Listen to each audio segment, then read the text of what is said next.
If you are seeing this video right now, then this message is for you. Just relax. It's already done. You've already made the jump. You're going to land safely. There's no need to overthink things. Did I do enough? Should I do enough? Should I do more? Is it gonna happen? Because all that extra worry, all that extra fear is not necessary. It's gonna cause you unnecessary pain and suffering in your life.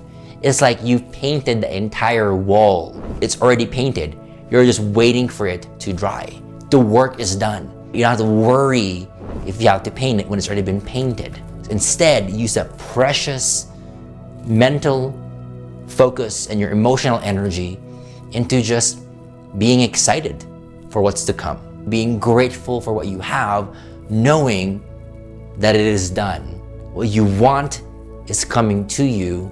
You can relax, breathe, get excited, and know that life is truly happening for you.